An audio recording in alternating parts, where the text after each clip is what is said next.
Should be rolling. All right. I should go check here to make sure that this is going too. Yeah. Oh, is it or no? I can't tell. Yes. Okay. This should be very short tonight because the notes are very short, and I'm tired, extremely tired. I worked out in the garden today, and the wind just blew away all of my energy. All right, before we begin with the body of the talk tonight, I have to apologize and make a correction for a silly error. And in doing that, we'll do a little self-psychoanalysis.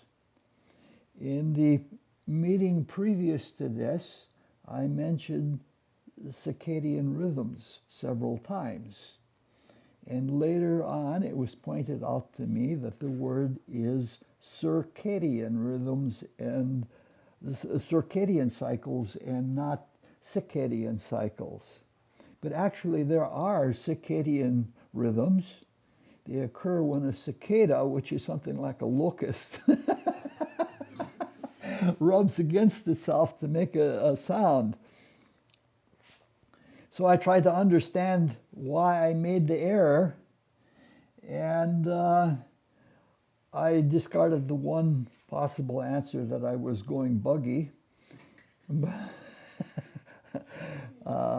one likes to ever admit to that. And so I started looking into it, and it wasn't too hard to find. The difference between circadian and circadian is that I had dropped the R. And obviously the R stands for Richard. And in past years, I was famous or infamous for adding R's to words, and meaning to say that I was putting my ego in everywhere. In recent years, I've been trying to correct that, and I've been trying to downplay everything that I do so that the work or what is done is what is important and not me. But, the ideal is to become transparent. It's like string quartets. A string quartet is like a window into a landscape. Only with Beethoven, there's no glass in the window. You can see as perfectly transparently. And that's what I've been trying to do, but it looks like this ego business is much more tricky than I think it is. And this is an overcorrection, which is, something like an unholier than thou kind of thing. And that inner adversary is an extremely worthy opponent. And it's only with very great dedication and very great application that we can overcome that. And we can become as we are intended to be. It is like the biblical Christ when he says, "Be ye therefore perfect, even as your Father in heaven is perfect." And to think of being perfect in that way is, we're not asked easy things, to do easy things. And that brings us to the topic for this evening, and that is complete dedication. And it's all about attention concentrated intentionally, dedicated to being awake all the time. Now, about a century ago, a Westerner made his way to India and got to a Mahatma. And he asked that Mahatma what he needed to do to become clairvoyant. And he was told by that Mahatma that he was to do everything that he did with complete self-conscious attention. He was to immerse himself in self-control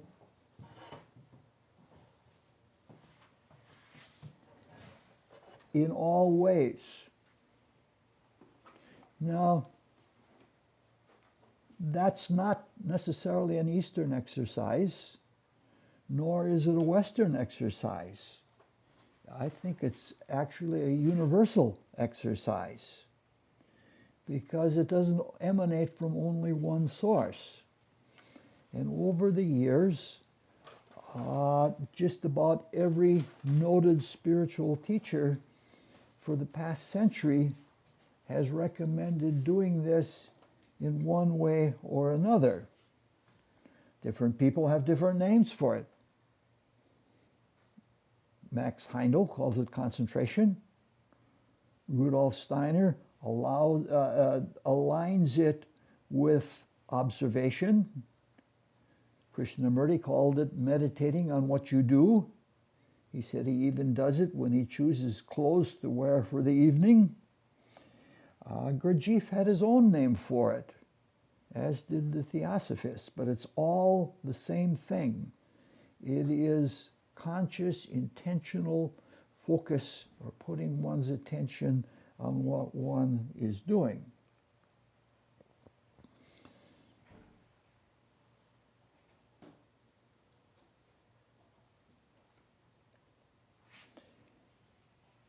Now, if we're doing things that we love or we're involved in our work, we can be and are attentive, at least for a while. But for a long time, and to be continuously attentive seems to be almost an impossibility. We can see the importance of paying attention in that way, because if you note, when you have accidents, those accidents almost always occur when you're not paying attention to what you're doing. So it's just a simple, practical thing.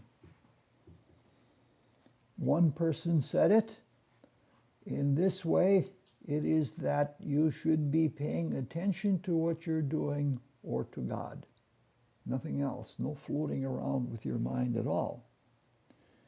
When we do make mistakes, we say things like, I forgot myself, meaning to say that that full connection of the Spirit holding control of the personality and everything that comes through the personality is neglected.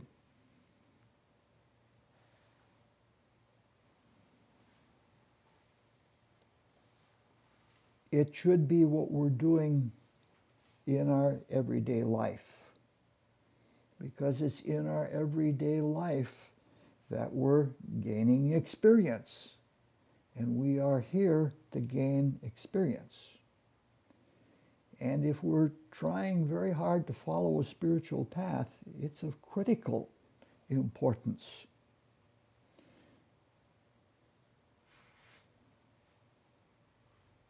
You might even say that the important thing in the spiritual life is attention. And this is the only thing that marks the difference between someone who has attained spiritually and someone who has not. The spiritual person is always attentive and is attentive to more things than the non-spiritual person. If you can even talk about a non-spiritual person, I mean by an aspirant. So it's about our life, and our life is all we have. It's not what we study. It's not whether we're successful in business enterprises. It is what we put into our life and what we get out of our life. Our life is our experiment. It is our artistic creation, and it is where we become what we become. So we're all spiritual aspirants, and we recognize the importance of centered and controlled attention. And it gets more so as we progress. Because when we're becoming awakened to the higher spiritual worlds, we're becoming aware of something much, much more subtle. And we have to be aware of things that are extremely subtle, and so that it seems sometimes that the things we have to see as realities, it almost seems impossible to do what we're trying to do, to get a grasp on spiritual reality. In some ways, it's almost like trying to grasp a handful of smoke. It disperses or it's gone as soon as you're reaching for it.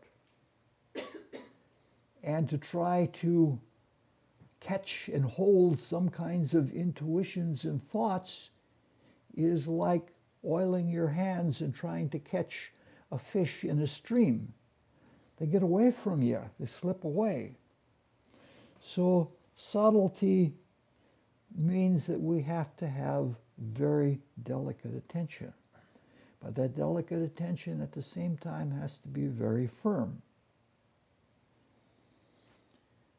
When we dissociate ourselves from our bodies, the experience is magnified manifold. Even when we're laying in our bodies, when we come back first thing in the morning, and we're not distracted by the things of this world, and we're much more in touch with the inner worlds, it's very, very hard to hold on to things. So we become aware of more and more things, and many of them are subtle. And a lot of people who open clairvoyance or who leave their body are overwhelmed by it. It's almost too much. I had a friend at one time that had a full waking clairvoyant experience for a few moments. And he said it was terrifying. And the complexity of what was all going on was amazing to him. And he stated that in that moment,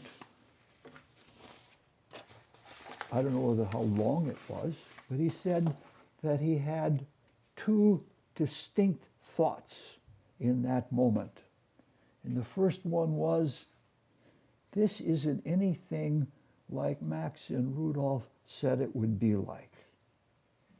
It was just so much and so different that he didn't know where it was coming from.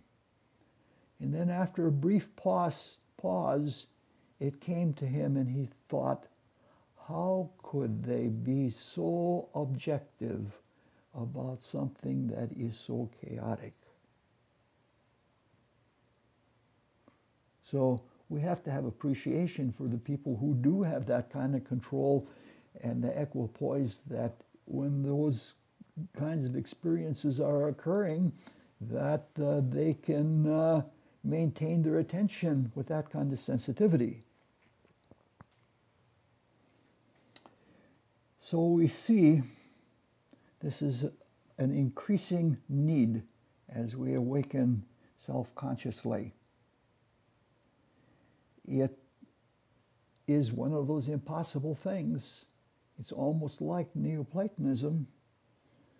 Neoplatonistic aspirants were told there is a spiritual truth. And you have the means within you to apprehend that spiritual truth. It's up to you to find it. And it's amazing because what came out of Neoplatonism is an extremely elaborate cosmology or cosmography, the way they saw the spiritual world. It was not, metaphysically, it was not simple at all. So it's ironic how something that sophisticated can come out of simple instructions. Max Heindel told his students to focus on the chairs that we're sitting on and the trees that the wood came for growing those chairs. Rudolf Steiner says, take seeds and little stones that are about the same size as seeds and focus on them until you can see why one lives and why one doesn't live. So what we're talking about here is not a teaching, it is an admonition to self-reliance. Self-reliance in focusing the attention and bringing it to bear on experience. Experience is what it's all about. We're told that we are here in this world to garner experience. And we can do that here unlike any other of the spiritual worlds, because this is what is ripe, and this is where we have evolved the best vehicles for being able to experience things and take that experience as food for the gods. It's the same for everyone. We are just extremely lucky people. If you believe in luck, we're fortunate to know why we're here. And we're fortunate to know that we can apply ourselves and actually make real soul growth. Currently, we are examining how this is done throughout the cosmos in what we're calling spiritual cosmology. So far, we have determined that the primary means of accomplishing experience and spiritualizing matter is the cycle. We've talked about different kinds of cycles, lemniscat cycles and regular circular cycles, and we've talked about various characteristics of cycle, beginning with a flat cycle. And last time we spoke about the cycle of the day and the cycle of the year, not to understand those cycles themselves, but to understand different dimensionalities or different qualities of cycles. Now we're ready to actually look at cosmological process, to study the cycles, to understand what is going on and what we can do with it and how everything can benefit by that. The cycle we're going to look at is going to take at least 2 meetings. Tonight we'll just get the skeleton out, and then next time we'll go into it more deeply and see all of the things that are at play in our consciousness when we work with this cycle. So it's a cycle that is instantaneous and continuous. It's going on right now as you're listening to this or not listening to this. Consequently, this cycle is so second nature to us, and it's not stretched out like a day or a year, that we don't even notice it.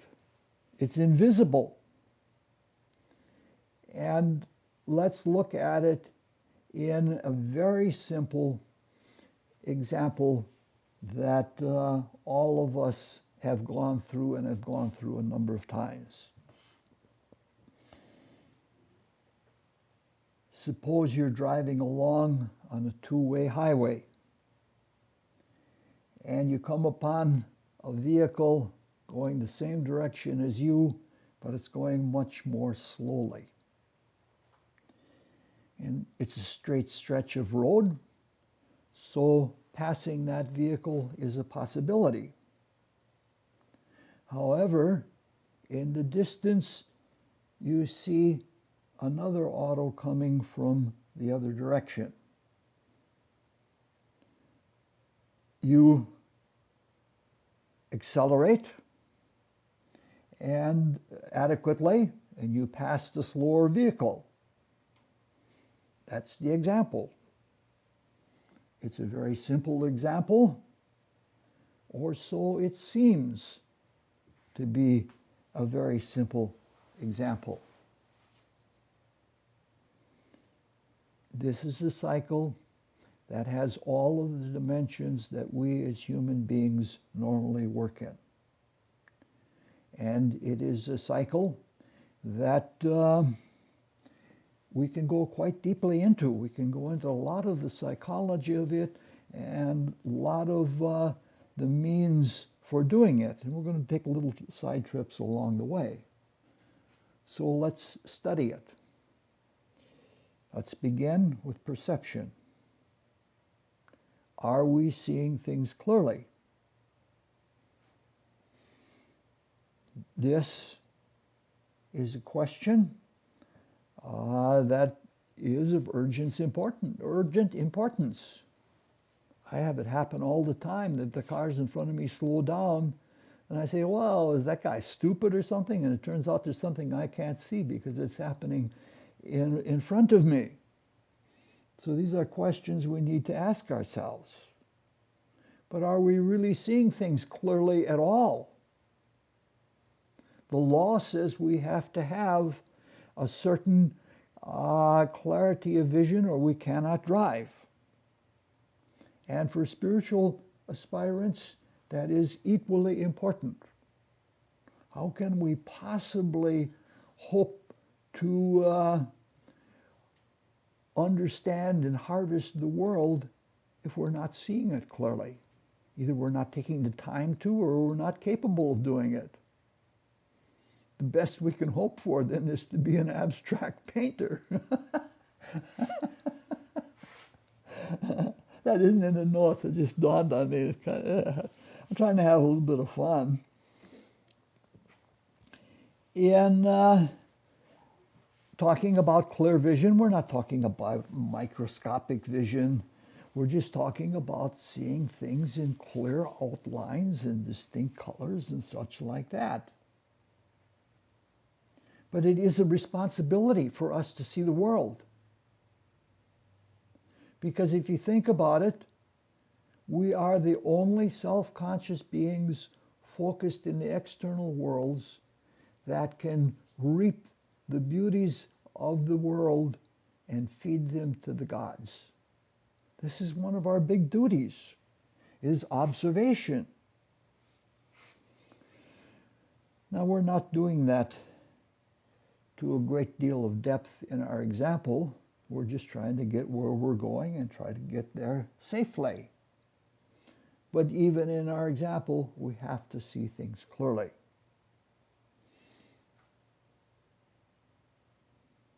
It's not a sin to not be beautiful, but it is a sin to not see beauty.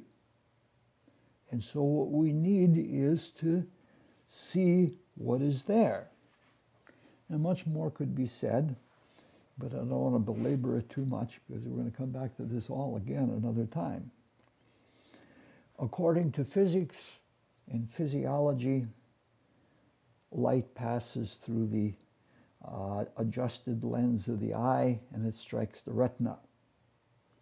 And in the retina, it is turned into neural impulses which flow along the optic nerve, and they're distributed eventually to the visual cortex in the brain, where they are reassembled as a mental image. That's about as far as you can go with materialism. But even this, understanding that those neural impulses, that we can reassemble them as an image of what's going on in the internal world, that's a miracle. Man, our bodies function extremely well. But what does the assembling is something that is not something that materialistic science knows about. It doesn't know what a mind is. It is a concept.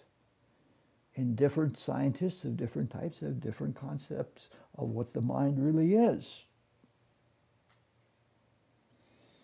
So the vision that we're talking about, seeing the image of the external world, the mystic sees this much more different, or more differently. In mysticism, or in spiritual science, the light ether, that component of the ethers and the etheric vital body, carries the etheric image inward to the brain. And the neural impulses, as seen by material science, they're not false, but they are effects, not as much as they are more effects than they are causes.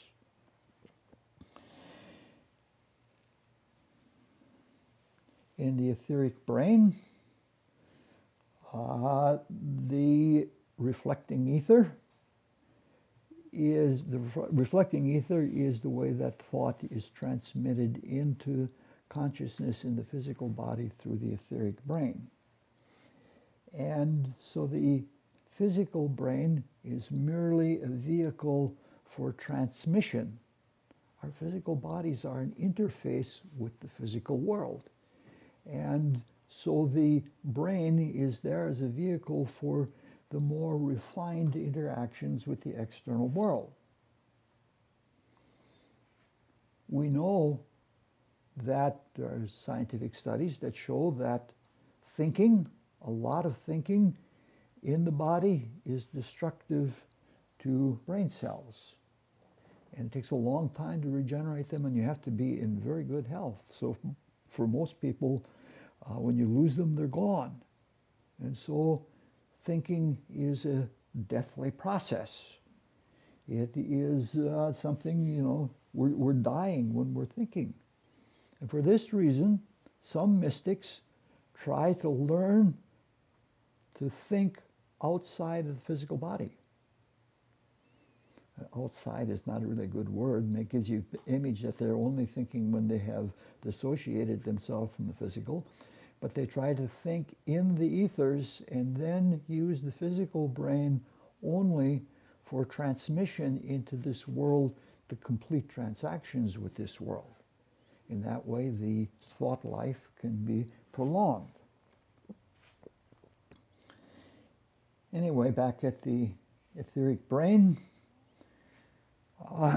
with the vigor of the vital body, perceptions are pulled or pushed or projected into the desire body.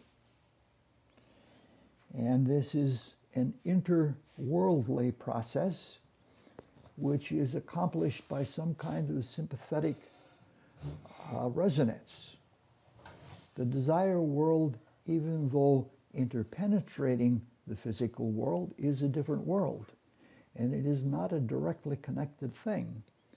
Clairvoyants tell us that when they see someone and they see the desire aura, it's clear that that is in another world, and that world is associated with this world, but it isn't. This world is not an extension of it or it of this world. So usually all of these things is something we'll go into way down the line, are accomplished by resonances. What happens on one world resonates in a sympathetic way with every other world. In a little bit we'll talk about it more, but there is a parallelism between the worlds that is accomplished in this way. The fact that it depends on the vitality or the strength of the vital body for the percept, I don't know how they pronounce it, that is taken into the desire body, depends on the vigor. This explains a lot of things. It's a well-known scientific fact that memories from early in life are stronger memories because whether we realize it or not, our vitality was stronger. And the way we experience things is more intense. It also explains why sometimes when we are when we have revved our energies up, like in a moment of great importance or something like that, that we impress very strong memory impressions in ourselves. All right. I'm going to have to skip some material here because this is going longer than I thought it was going to go. I caught my own web again here. When a percept or percepted experience occurs and it's taken into the desire world, it is felt. Things that we perceive, we have feelings about. Now, several years ago, when we were discussing cosmography instead of cosmology, we noted that the central region of the desire world is called the region of feeling, and that various different types of feelings are there, but most especially two central feelings that are important above all other feelings, and they are the feelings of interest and indifference. If we feel indifferent to a perception, to an experience, it goes nowhere in the desire world, because it takes a feeling of interest to evoke desire or motivation or emotion or something like that. We have to care about something. We have to feel it in order to motivate or emote. We have a statement in our language. It's a common statement. We say that some people who have no interests, we say they are colorless people. We say they are drab. And people who have cultivated their feeling nature, and they're avidly interested in everything and in anything. And such people, clairvoyants report that a person who's interested in everything has a much brighter aura, if you're looking at the outer effect of it, which is the color of the aura. Now we're trying to keep in mind that we're talking here about voluntary perception. We're not talking about something that passively happens. This is one of the mistakes that is made about perception. Most people think that perception just happens. It's a passive activity and the machinery does it all. At this point, it's probably best to mention that the self is more than the conscious part of the self that we think is all. The true self is something much greater than that. We get intimations of it. Sometimes the person even has a momentary baptism by the Holy Spirit. A lot of times we're not aware to our true higher nature. This is why we spoke earlier about being intently self-conscious in everything we do if we want to be awake, because then we are engaging the spirit. Okay? Now, if the vehicle that's coming at us from the opposite direction is a semi, and it's cruising along at highway speed, we're almost certain to have interest. We have to have interest to survive, or we're going to just, end up with a little spot on the highway. When interest is activated, it in turn activates the functions of the desire body. And there are two basic directions of activation. One is self-sacrifice and one is self-assertion. Now, it's rare that any activation is purely one or the other. All of our emotions usually are mixed, and they come thronging on each other one after another so quickly that, that we go through many emotions in a flash of a second. Now, the direction, so to speak, of activation indicates the type of force that is released in the desire world. Now, when we talk about a force in the desire world, we're not talking about something that is what Galileo's laws of force and mechanics. We're using a word more figuratively because there is a parallel to force in the physical world, but it's not the same thing. And the way it works is not exactly the same way. Our language is not suited to other world consciousness. And a lot of mystics who have had inner world experiences have very much been misunderstood because their interpreters or their readers are thinking of those words in terms of the way we think of them in this physical world. And that's not the way things really are.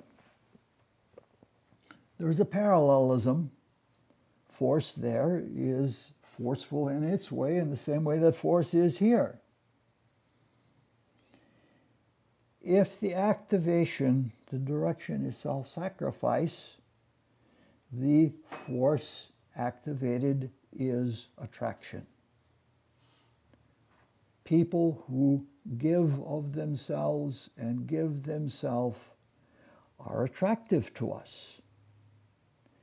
If the activation is self-assertion, it's going to be my way, the force that is activated is repulsion. Now again, mixed motivations, mixed feelings give mixed forces. In our case, the activation in its greatest expression would not be immediate. It would just be an indrawing experience of it. In some cases, we do things without forming a judgment. Some people drive that way. They don't judge at all. They just take off and go. They don't care. But we're talking about something that's deliberate. In our case, with or without deliberation, the activation would probably be self-assertion because it's a matter of survival. Now, suppose the car in front of us that's going more slowly is being driven by a little old lady that's hanging on to the steering wheel for dear life. If we recognize that, we might have compassion. And so that it's a mixed motivation that we wouldn't be, hey, get out of my way, you're driving slowly. We would recognize that this person has a limitation, and so our motivations would be all mixed.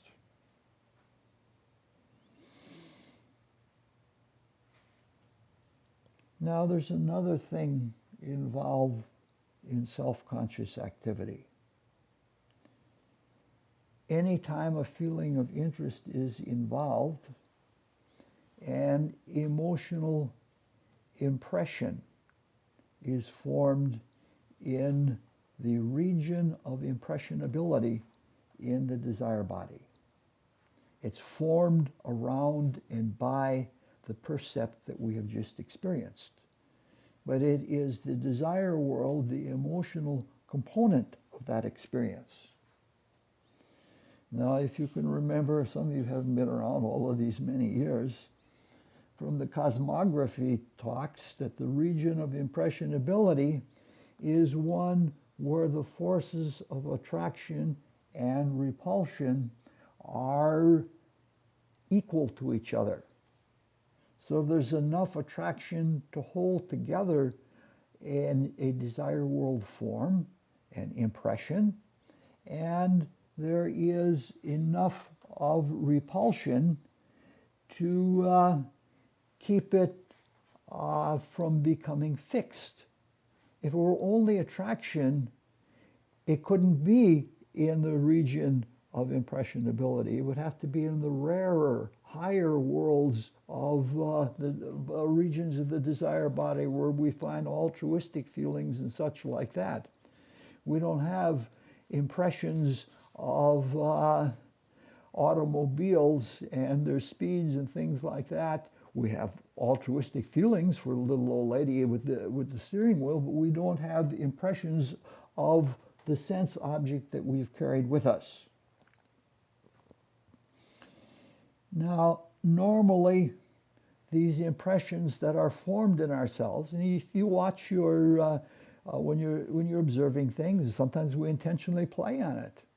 We're just past the season where sometimes we go out to see the beauty of the leaves. And when we see a tree or something like that that is in brilliant fall color, we have an impression immediately. Or if we see somebody who is wearing this kind of clothing or that kind of clothing, that we form an impression from that. That impression is not something intellectual. That impression is something that we feel immediately when we see that. Now, normally the impressions in most people are mild. The only time that they are strong is if it's a very intense experience, something like a traumatic experience. The etheric force is strong, the desire world force is strong, and you form an impression. Most people do not form impressions until after life is over, because when they are watching the panorama of the ether, of the etheric vital body as it's disintegrating, in watching that, they are then carrying the impressions into the desire body, and that reshapes the desire body as a whole and each of the components of the desire body in terms of expression, or in terms of the impression from the experience we've gone through. If we do something like retrospection, which is an exercise, very difficult exercise, but probably the most worthwhile of all the spiritual exercises, if we do that and we intently review our day that we have just passed, and we do that with full waking consciousness, we do form stronger impressions while we're alive, and we don't have to wait till after death.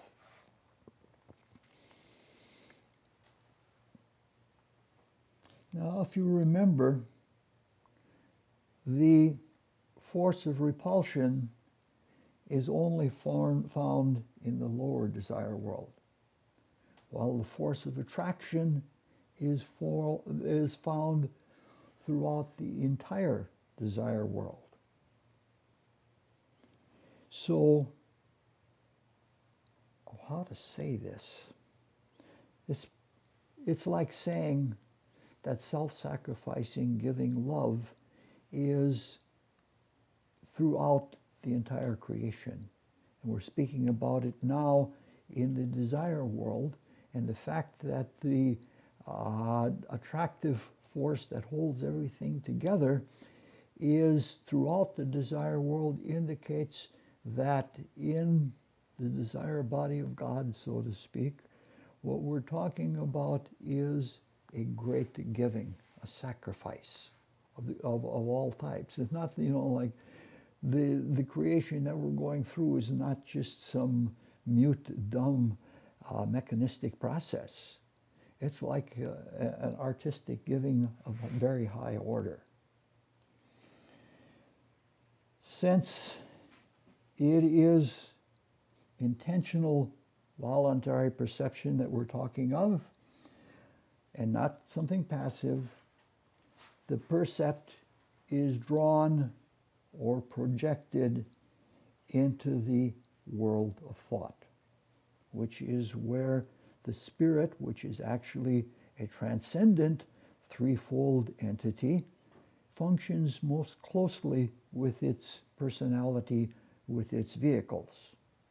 So it is drawn into the world of concrete thought, and the spirit reviews it.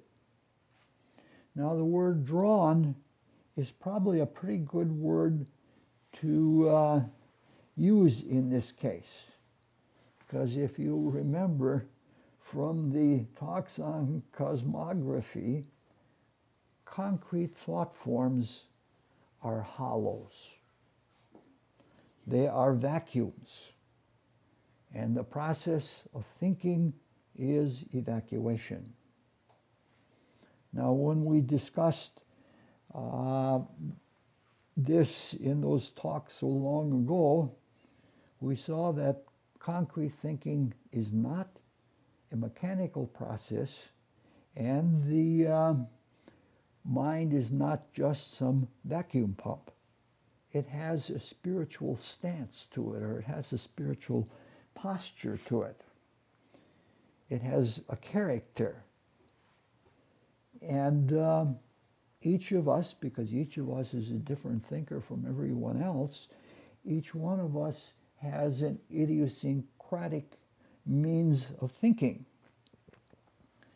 The tentative hypothesis that I've been following for quite a few years now is that the character of concrete thinking is questioning.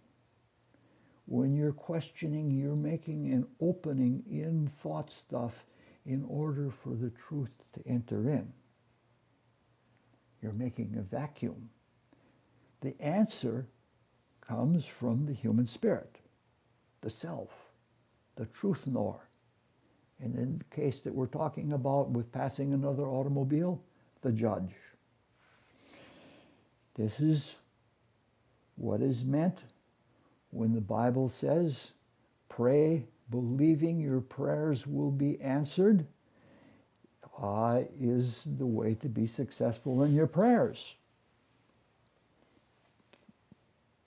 Prayer is a means of thinking. And it's an asking in a very special way, and it's an asking in a special way, knowing, or I don't know, knowing that you're going to have that prayer answered. In the case that we're talking about now, the questions are that we're putting before the Spirit: is there enough space and enough time for me to make the pass? Or do I have to accelerate more in order to get by? Or do I have to pull back? Or if I beep the horn, will the little old lady in the car in front of me, will she panic? Those are the sorts of things that we're doing. And some drivers even talk to themselves while they're doing it. I've driven with people that going down the highway, they're talking to themselves about the way the traffic patterns are going and what's going to happen. And when they're doing that, they're asking questions. Anyway, the information is presented to the truth knower. It's presented to make a decision. Now, it should be noted here that the self, though it is divine, it does make mistakes. That's what experience is all about.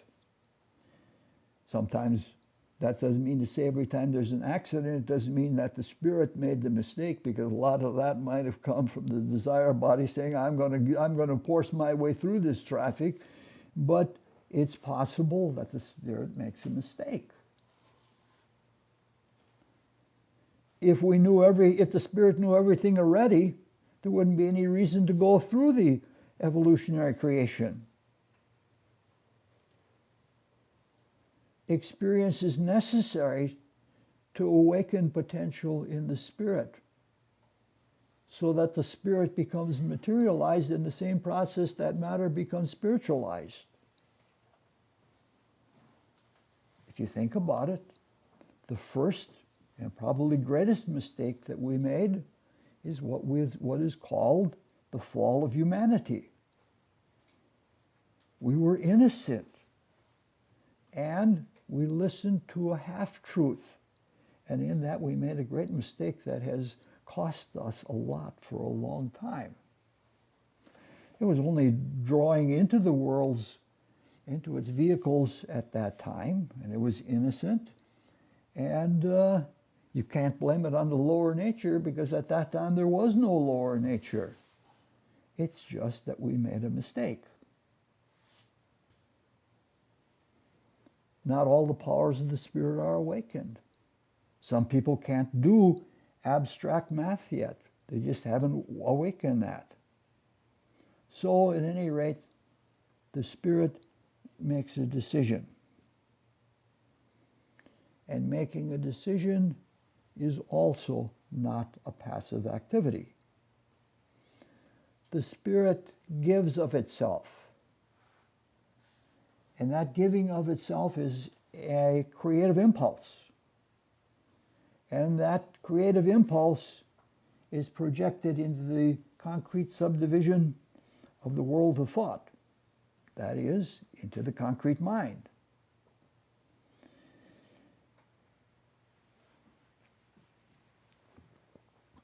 Now, though this is a positive expression in thinking, the evocative process of thinking is still difficult for me personally to understand. And so at this point, I'll give you my understanding of it from my internal experience. And it's the best that I have to offer, and you'll have to judge or try for yourself to see whether it works right. The unity of the universal spirit is maintained throughout its creation in what is called the principle of analogy. As above, so below, what has gone before in heaven will follow after on earth. Now, one consequence of this unity being maintained through various worlds of different grades of coarseness is that there is a parallelism between the worlds. However, some of the things that are parallel find greater expression in one world rather than another. It's sort of like in the garden, some things come ripe at another time than other things. For example, we have color. There's color in the world of thought, and there's color in this world, except I'm not wearing any of it.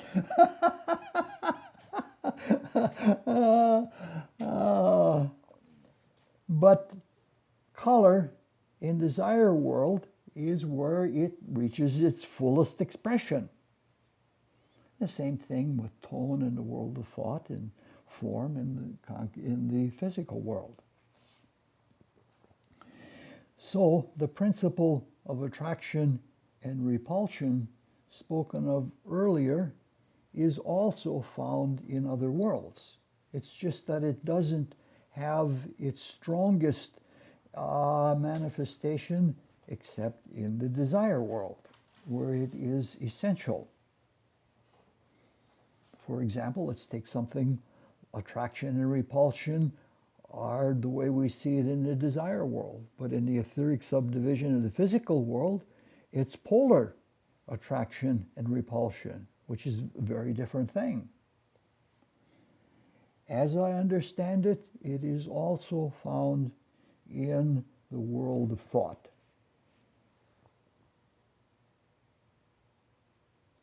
When a thinker impels a creative impulse that becomes a thought, that is an assertion.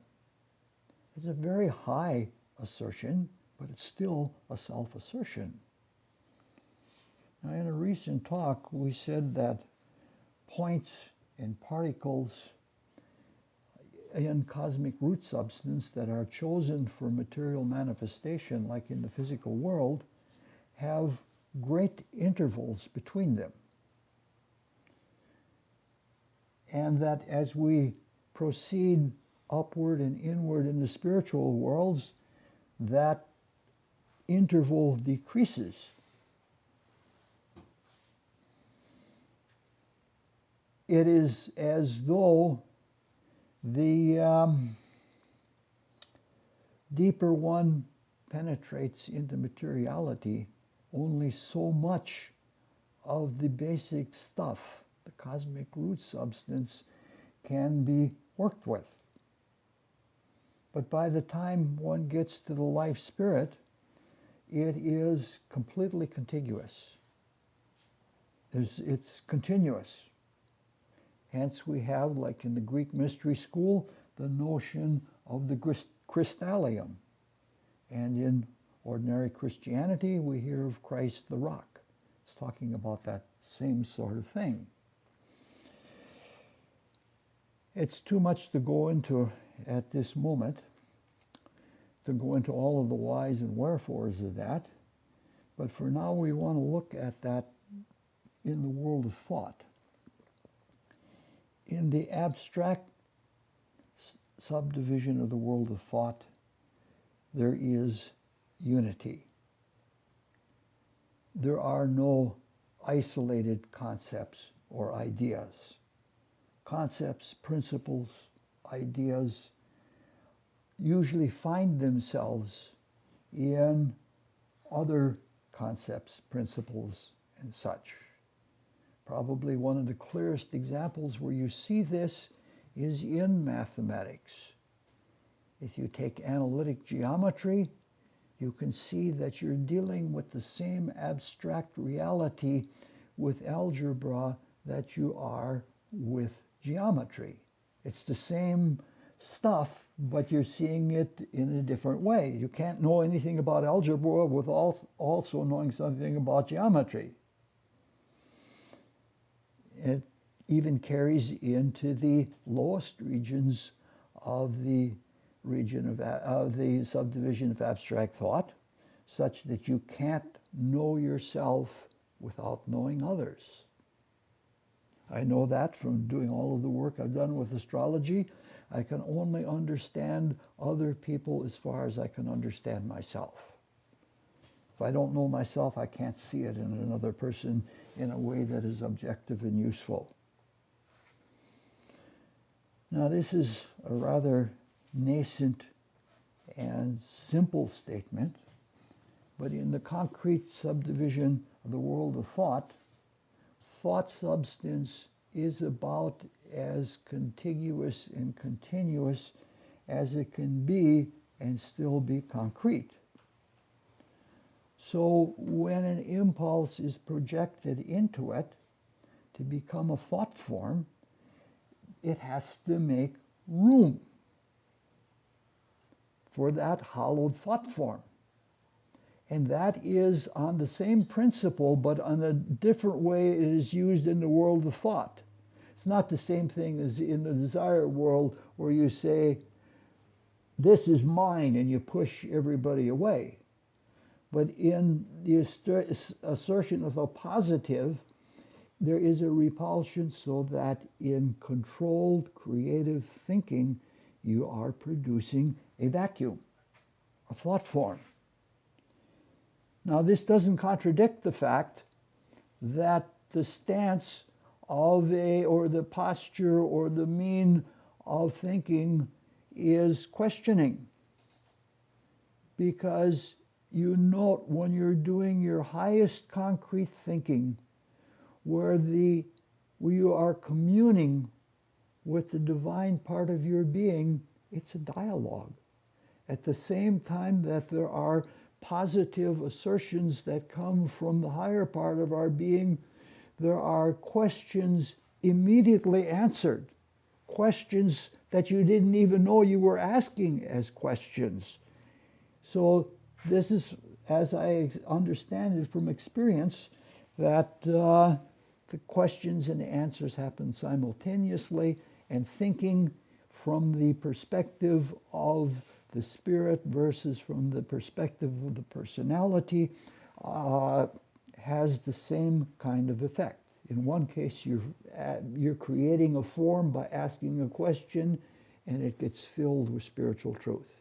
In the other case, there's a statement of spiritual truth, and that statement causes an evacuation, and the attractive ability is drawn around it. Now, in any case, the impulse becomes a thought form. And the intensity of the thought and the consequence is dependent on the strength of the thinker. That is the general will of the thinker. Now, thinking about a traffic situation can be urgent, but it's not like founding a religion or a social movement or something like that that takes a real deep pondering, and you see a world problem when you put everything you have into it. It's a much different order of things. Since the thinker wants action, the thought form is impelled into the desire body.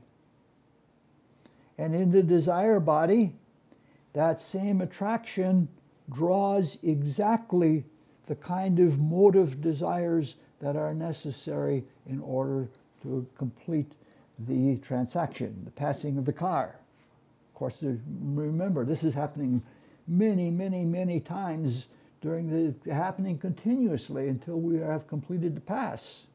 And then we go on with our life and we forget about it, but it's actually happening all the time as we're living.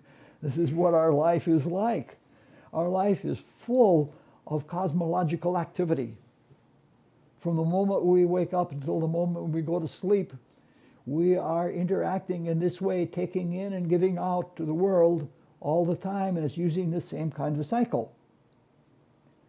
Obviously, the motive desire gets projected into the etheric vital body, and in the etheric vital body it provides the energy to actuate and do what needs to be done.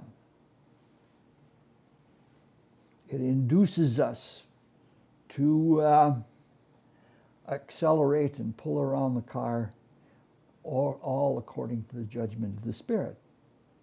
Sometimes we change our mind and we have to pull back because we can see, what happens. Sometimes you start to pass around a car and some drivers start to go fast when they sense you're going to pass them. And it's it's a very aggravating kind of thing. Now, if we approach this cycle, this basic cosmological cycle, with full intensity and bring the Spirit to bear on it, it changes the instantaneous seeming way of it. When things are really important, we, so to speak, slow time down. People think that fast thinking is the thing of that's great to do that. But in reality, with heightened consciousness, we slow things down, and that is important.